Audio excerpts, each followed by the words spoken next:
He's one of the wealthiest people on the planet. Mike Bloomberg, with a self-made worth of $60 billion, founder of the financial information and media company that bears his name. Elected as New York City mayor just months after 9/11 and dealing with the aftermath, one of Bloomberg's top priorities was public health, successfully banning smoking in bars and restaurants. But his failed efforts to ban big sugary drinks made national headlines. If we are serious about fighting obesity, we have to be honest about what causes it, and we have to have the courage to tackle it. Bloomberg, a Democrat turned Republican, turned independent, and then Democrat again, has donated over the years to candidates on both sides of the aisle. On his campaign site, pledging to give away much of his fortune during his lifetime. In recent years, championing causes like climate change and gun safety. Now, as he climbs in the polls, his career and record are under renewed scrutiny. The Washington Post on Saturday reporting on court documents alleging Bloomberg made crude and sexist comments to female employees at his company in the 1980s and 90s. His campaign called the lawsuits old news, and Bloomberg responding that he will always be a champion for women in the workplace.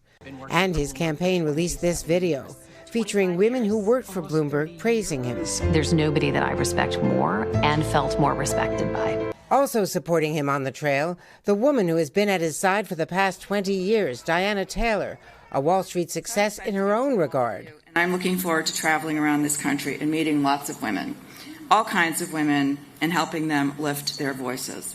Bloomberg also facing criticism over his controversial New York police policy of stop and frisk, which disproportionately targeted minorities. Seeking to blunt the fallout, Bloomberg apologized at an African-American church only days before announcing his candidacy for president. I was wrong, and I'm sorry. Explaining his change of heart to Craig earlier this year. How much of this is about you trying to appeal to a sizable block of Democratic primary voters, black voters? I don't have to bring it up every time. I made a mistake. I should have done it earlier. Plain and simple. As mayor for 3 terms, Bloomberg also got the SNL treatment. And it's very, very funny, Steve. As you can see, I'm really laughing right now.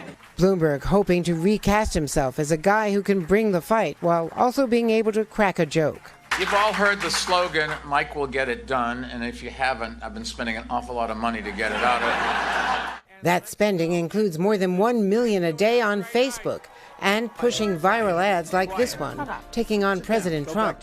Go home to mommy. Go home. Bye. What, are you gonna cry? The billionaire businessman betting his money and his record will help him win the White House.